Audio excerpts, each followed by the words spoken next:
E aí, olá, todo mundo aí que está assistindo aí, com a minha irmã, com a minha mãe. E eu falei para minha irmã, também te amo, mãe. Eu falei para minha irmã, falei, a gente, depois de 50 anos, a gente começa a ter que aproveitar mais o tempo. Falei para minha irmã, vou pegar a câmera, já vou para gravar, para gravar. Por quê? Na idade que a gente tá, a gente não tem mais tempo de estar fazendo rascunho e passar limpo.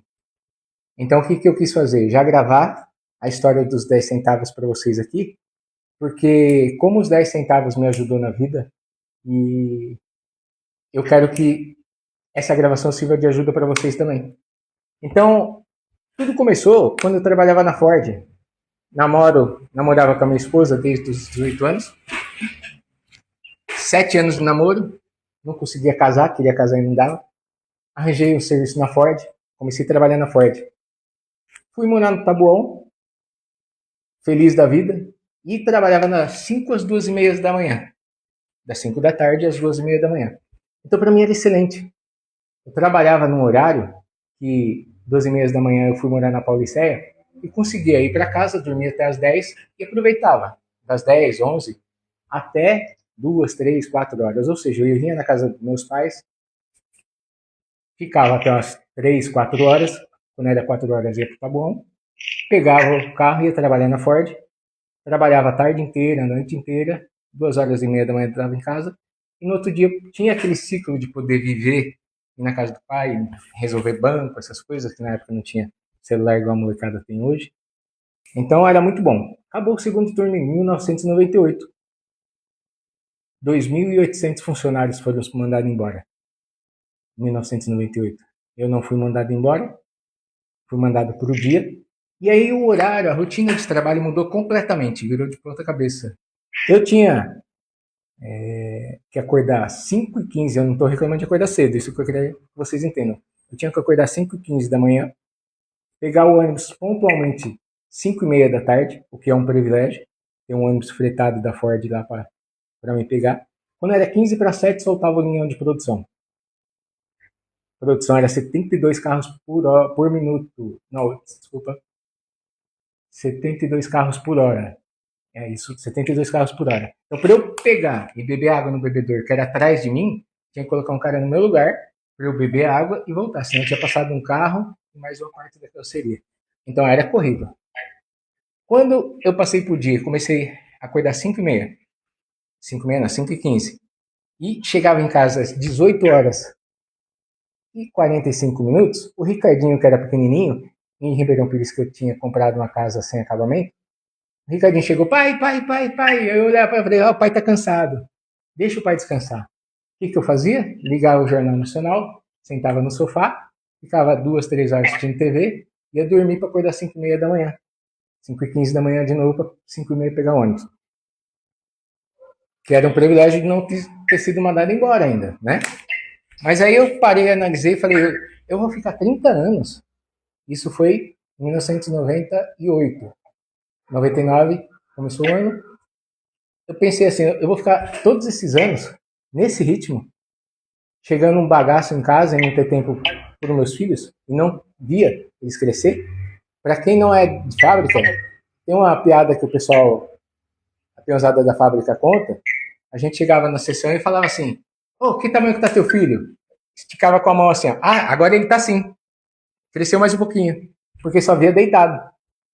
E é uma brincadeira, mas no fundo tinha uma realidade por trás disso. Eu parei, pensei e falei, eu não vou querer passar 30 anos nesse ritmo. O que eu fiz? Saí, comecei a trabalhar com vendas. Na época, foi até vendas de purificadores de água. Era um sistema bom, vendia bem, ganhei dinheiro. Não vou dizer que não ganhei dinheiro. Só que depois de 3 meses, comecei a vender purificador de água e pedi a conta da Ford. Por que eu pedi a conta da Ford? De responsabilidade? Não, eu queria tempo para a família, eu queria ver meus filhos crescer, eu queria tempo. O tempo vale mais que dinheiro. O dinheiro você pode perder ou você recupera, mas tempo você não pode perder. Então, o que eu fiz? Comecei a trabalhar com vendas, só que a adaptação desse tipo de venda é totalmente diferente da gente trabalhar numa empresa e ter pagamento dia 5 e dia 20. Aconteceu que o quê? De 3 meses depois, as vendas começaram a cair. E caindo as vendas, as contas começou já a apertar. Chegou a um ponto aonde eu morava em Santo André, não vou dizer a rua, mas aqui em Santo André, e eu só tinha 10 centavos, até não peguei nenhuma moeda aqui, mas eu sempre coloco, eu posto muitas vezes uma moedinha de 10 centavos.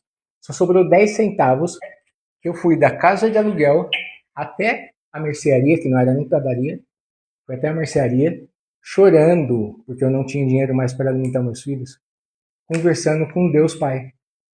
Eu conversando com Deus, qual que era o tema da conversa? O tema da conversa com Deus era: Deus, se você vê que eu errei por ter saído da Ford, que os meus filhos não paguem por uma decisão minha. Que os meus filhos não passem carência por uma decisão minha de sair da Ford. Por favor, em lágrimas, enxuguei as lágrimas, comprei um pãozinho, porque o dinheiro de 10 centavos só deu para comprar um pãozinho, mas a Bíblia afirma que o justo não faltará pão. Então eu conto com esse texto bíblico, o justo não faltará pão, e eu voltei com um pãozinho. E nesse voltar, eu abri a porta, depois de conversar com Deus quando eu comprei o pão e voltei para a casa de aluguel de Santo André. E imediatamente, quando eu abri a porta, o meu telefone tocou. Na época tinha aquele celular Baby da Vivo, meu celular tocou. Na hora que eu atendi, o meu primeiro instrutor da Bíblia, Eduardo. Oi, Ricardo, tudo bem? O que a gente responde? Tudo bem, Eduardo. Não tava. Tá tudo bem, Eduardo. Sabe o que é, Ricardo? Ele animadinho, eu desanimado. Sabe o que é, Ricardo? E o irmão lá do salão, que ele vai precisar de 4 vendedores. Ele entrou numa empresa que vai vender motores de portão para serralheiros. E eu lembrei de você. E ele está precisando de vendedor. Posso dar o seu nome para ele? Pô, legal, Eduardo. Pode sim. Me interessa sim. Legal. Eduardo desligou. Eu até estranhei, né? Mas eu já sabia que não era à toa, não era coincidência. 15 minutos depois o Atílio me ligou. Quando o Atílio me ligou, ele: oi, Ricardo, eu não conhecia o Atílio, conhecia só o Eduardo. O Atílio: oi, Ricardo, tudo bem? Uma empresa do Rio de Janeiro montou uma empresa aqui para fornecer motores de portão para serralheiros. E eu estou precisando aqui, eu vou entrar de gerente de vendas, eu preciso de 4 vendedores. Posso contar com você? Interessa para você? Claro, Atílio, pode pôr sim. Aí o Atílio, muito gentil, isso num sábado: Ricardo, é o seguinte, a empresa está montando todo o escritório novo e está reformando o escritório lá. Eles estão reformando, então daqui a uns 7, no máximo 10 dias, já vai começar. Aí eu te chamo, beleza? Eu querendo falar que iria para ontem, falei: não, beleza, Atílio, tudo bem, tranquilo, né? E já pensando o que eu vou comer amanhã, porque os 10 centavos tinham acabado. Aí, encerrou, o Atílio já sabia que eu tinha interesse, ele foi para o Salão do Reino, ele tinha reunião. Aí, aconteceu que um orador falou um texto bíblico que mexeu com ele. Provérbios 3, 27, diz: não negues o bem a alguém quando estiver no poder da sua mão fazê-lo. Ele falou que nessa hora estralou tão forte o nome do Ricardo dentro da mente dele, que inevitavelmente ele chegou na casa dele e me ligou: Ricardo, aconteceu assim. O orador falou esse texto e não sai o seu nome da minha cabeça. Começa segunda-feira mesmo, não precisa esperar os 10 dias não. Eu já imaginava o que tinha ter acontecido. Fui na segunda-feira. O Atílio me explicou: você vai pegar, eu preciso de 4 vendedores, você vai pegar, colocar o motor no carro. Peguei o carro emprestado do meu pai, que eu estava quebrado, com os 10 centavos. Nesse daí, eu coloquei os motores no carro e fui para a Zona Norte. Era a época que tinha listas amarelas, né? Não tinha. Isso daí foi em 2003. Só as listas amarelas. Aí acontece o quê? Comecei a fazer as vendas e entregava já os motores que estavam dentro do carro. Quando eu entregava já os motores, quando eu vendia, o que aconteceu? Primeiro mês eu vendi 6 mil, e aí continuava captando serralheiros e falava: ó, cadastrar você e tal, e comprar. Primeiro mês eu vendi 6 mil para a empresa, a comissão era 3% para mim. Vendi 6 mil. No outro mês, 9. No outro mês, 12 mil reais. Estava crescendo, estava me animando já. O dono da empresa tinha assinado contrato de exclusividade. Ele não podia comprar de outra marca, a não ser da que ele tinha negociado com a pessoa, com a empresa. E ele foi lá e comprou de outra marca, né? É igual, não coma desse fruto. Todas as outras você pode comer. Ele foi lá e comprou da outra marca. Aí começou a desmoronar. Cortaram o fornecimento dele. Quando cortou o fornecimento dele, o Atílio, que tinha me contratado lá, combinado, não era regime CLT, era freelance, né? Ele falou, Ricardo, está acontecendo isso, isso e isso. A primeira chance que você vê, pula fora. Eu ia, vendia para os serraleiros, recebia os cheques, os serraleiros, o Atílio até me abriu o olho e falou, ó, recebe os cheques, separa a sua comissão e dá o que é da empresa, que é de direito. Eu falei, legal.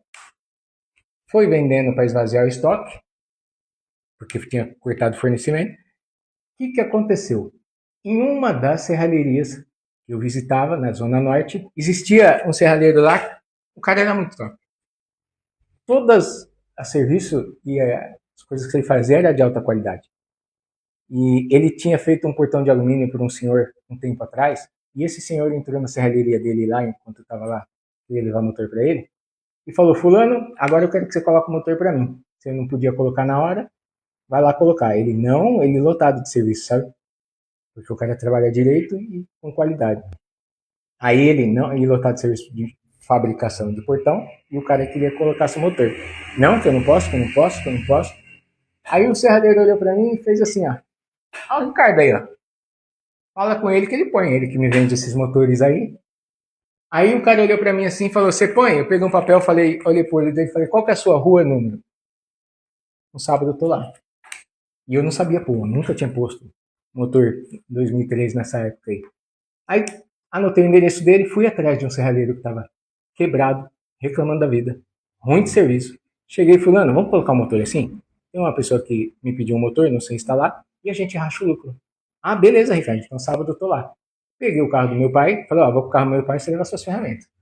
Aí peguei o rapaz lá, o serralheiro, ele foi com as ferramentas dele, fui com o carro do meu pai, já fui com o motor dentro do carro. No sábado, quando estava instalando, desse senhor que era cliente daquele serralheiro lá, aí instalando e eu só olhando, gente. Porque eu não sabia fazer o serviço, eu ficava olhando, eu vou aprender esse negócio. Porque fiz na cabeça, que o Atili falou, visualiza alguma coisa e pula fora, né? E eu só olhando. E pegando o jeito e tal. Daqui a pouco o meu telefone toca lá onde esse serralheiro estava instalando. Era minha mãe.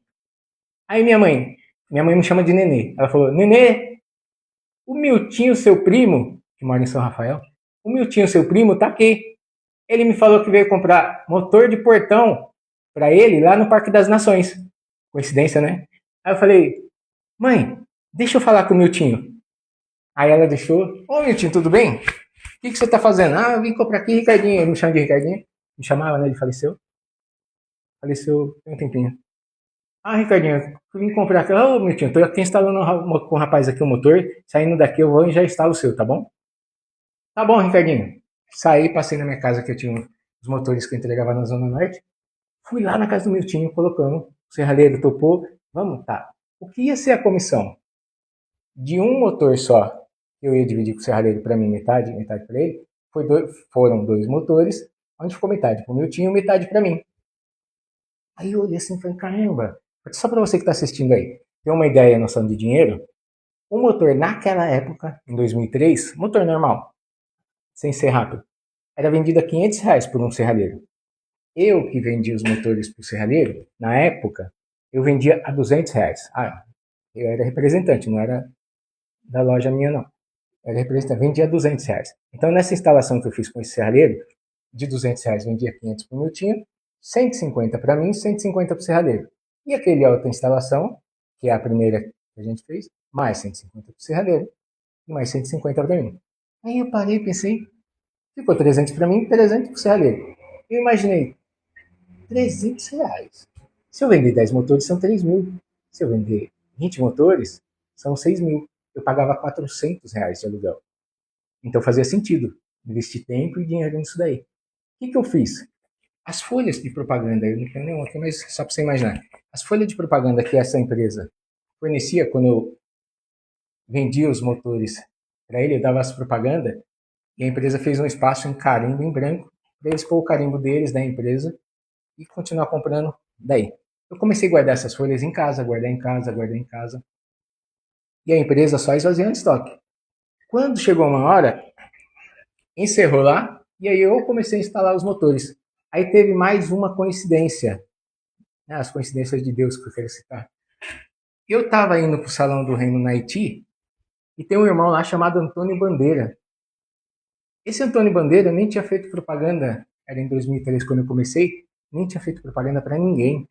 Ele chegou assim: ô Ricardo, fiquei sabendo aí que você colocou o motor, que você coloca. Você coloca? Eu coloco sim, Antônio. Ah, então você vai colocar para mim na minha casa que eu estou precisando. Ou seja, aí eu ainda não sabia instalar e fui com mais um serralheiro. Nessa época eu peguei um serralheiro de Mauá e coloquei no Antônio Bandeira o terceiro motor. A partir desse terceiro motor aí, gente, aí eu mesmo comecei a colocar. E eu não sabia colocar. Eu só sabia programar a placa eletrônica. Eu só sabia isso. Por que, que eu sabia programar? Porque quando a gente sabia programar a placa eletrônica, a gente que estava vendendo, a gente ensinava ao serralheiro como programar e acabava vendendo mais para ele. Então compensava a gente ter paciência, ensinar, fazer ele programar. E como eu sabia programar, eu precisava saber como instalar, como posicionar a máquina. Aí eu só vi 3 instalações. Aí na próxima, quarta, quinta, sexta, com o dinheiro do lucro, eu já fui comprando as ferramentas que eu não tinha. E errei bastante. Teve vários que acabei de instalar, ligava, não funcionava, tinha o ferro, tinha que cortar, refazer. Mas errando também a gente se aprende. Né? Pecando a gente também pode corrigir o que viu. Então a gente só não acerta se não quer. Eu comecei a acertar uma instalação que eu nem sabia fazer. E aí começou aquelas folhas que eu peguei, que eu passava para o serralheiro. O Ricardinho e a Jéssica, que tinha 2003, o Ricardinho é de 97, tinha 6 anos e a Jéssica tinha 8. Eu deixava eles e não existia ainda JR Portões igual vocês veem hoje. Eu e minha esposa, a minha ajudadora, sempre quando os apuros foi ela que me tirou, porque eu ficava deprimido, porque não tinha sustento da família, ela me catava, arrastava para a rua, falei, vamos para a rua, em casa você não vai ficar. E ela não fazia isso com uma rudeza, ela fazia isso como ajudadora. Aí ela falou, vamos lá. Ela pegou, na época que não tinha o JR, ela falou, vamos fazer o JR Portões, porque é Ricardo Martins Júnior, e o telefone, JR Portões Automático. As crianças pegavam e ficavam a tarde inteira se divertindo lá, carimbando nessas folhas. Depois eu pegava essas folhas, parava o carro do meu pai, que era emprestado, ia numa rua panfletando e voltava pela outra. Antes de eu terminar esta rua, as pessoas já estavam ligando. Eu vi que você deixou na caixinha do correio aqui um folheto. Você podia dar uma olhadinha para mim aqui? Eu falei, qual que é a rua? Ele falou, essa daqui é a Mississippi. Eu falei, eu tô nessa rua. Já voltava lá e já começava a manutenção, vender e isso há 23 anos atrás. Então, isso daí não foi talento meu, não foi. Foi depois da oração dos 10 centavos que eu pedi que os meus filhos não passassem, que os meus filhos não passassem fome por uma decisão minha de sair da Ford. E aí as coisas começaram a acontecer. Então, é muito importante, eu falei para minha irmã agora há pouco, eu falei, é muito importante a gente refletir na vida da gente. A gente erra por inexperiência. A gente erra muito por inexperiência. Mas Steve Jobs disse uma vez, a gente só consegue ligar os pontos e enxergar como a vida da gente está e como pode melhorar a partir do momento que você olha para trás. Porque para frente ainda não existe. Então, quando o Steve Jobs falou isso, a gente para refletir, a gente olha para trás e vê o que pode ser melhorado, o que eu fiz que melhorou e o que eu fiz que piorou, e aí eu fui ajustando o passo. Mas nada disso teria sentido, não teria esse êxito se não fosse o próprio Deus, né, que tivesse me escutado. Então a gente vê que. Aí uma coisa que eu digo do Linota, para eu poder ser melhor amigo seu aí que está assistindo, o que eu preciso saber primeiro? Né? A gente quer ser amigo do Ricardo, né? Chegou aqui pessoalmente. Qual é a primeira coisa fundamental para eu ser o seu amigo que você está assistindo aí na tela? A pessoa fala, primeiro tem que conhecer o Ricardo, tá? Ricardo. Mas o que eu tenho que saber seu? Seu nome.